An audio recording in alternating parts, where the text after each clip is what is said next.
There's obviously a lot to talk about after that game, so forgive me if I just talk about N'Golo. Was he injured, and how concerning is it that that's potentially 2 injuries in the space of less than a month? Why 2 injuries? I don't understand. Why 2 injuries? Was he injured? Was that why you stopped him? He is injured. He need to go out. He missed the Arsenal game because of pain in the ankle and a little inflammation. So nothing serious, because obviously he was back in training, and as you could see, he started today.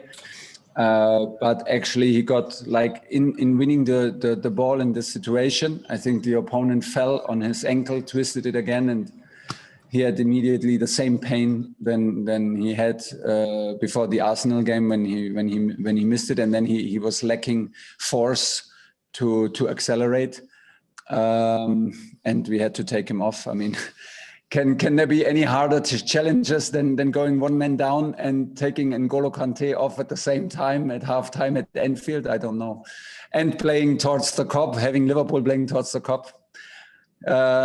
Pretty tough one, but we did excellent, and we are super happy how we did, and we feel like we deserved the point very well. Miguel Delaney. Hi, Thomas. You've obviously had a bit to say about the penalty, but I'm just wondering, in a situation like that, is there an argument for a penalty goal rather than the double punishment of a red card and a penalty? And what are your thoughts on that? Well, I think, double punishment is always super hard, and it's a bit of a spoiler for the game. But I think it's the rule. Like, I think, no, if the referee says he denies a clear goal with his hand, nobody knows if the penalty is a goal. I mean, you get a big chance, but you don't get the goal actually back. So I don't like these early red cards, of course, not at Liverpool when we play, but in general, it's for me a bit a spoiler of the game. Nobody, I think, wants to see that for 45 minutes. They want to see a high-level game. And even me, when I'm in front of TV, I don't like it. I have no solution now for it, and no better idea in the moment, but in general, it is a spoiler. The situation itself, well, I can understand the decision, and I'm not saying it's a wrong decision, but I did not when I did not like the way we checked it, or the referee checked it, because for me he checked only the image, and the image showed, well, the clear contact, and then it was a clear decision. We saw on the bench, of course, also on our iPad, the whole movement, and then you saw that it was a deflection. It was short distance. It's a deflection, comes off the hip to his arm. The arm is not super unnatural arm position.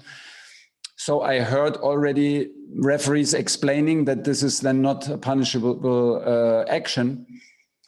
Maybe if I would have wished for a longer consideration, a longer thought, and a better view on the whole situation, maybe he would have taken the same. I think it stays a grey situation, and it could have maybe taken the same decision. And we have to live with it. I think and I can live with it, that some decisions stay in the responsibility for the referee in the moment. It was today against us, and we did the very best of it, because it was very, very tough. Okay, last one on today's game before we do a Mondays. Nizar Kinsella.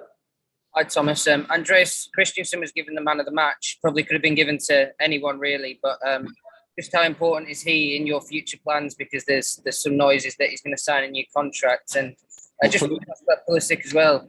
Is it with his COVID situation? Can you explain that? His COVID situation? Pulisic. Pulisic. Christian is released today. So this is pretty much the explanation. He's released from today and will go to national team. And if he can provide the negative tests, of course, but today is the day where this can happen. And then he will go to national team and hopefully play and get some minutes back in his legs. And Andreas is very, very strong for us since day one. He plays in the central position and finished the game in the right position, because we brought Thiago and decided to stay in a back five. Very strong. He is super talented. He loves Chelsea. He's a Chelsea boy from the academy. This has a huge impact. In the moment, I think he feels the trust He feels he knows what to do. He can absolutely help. He's a top defender, top guy, and I have the feeling he's growing every week in confidence and personality, and in self-confidence, which is good.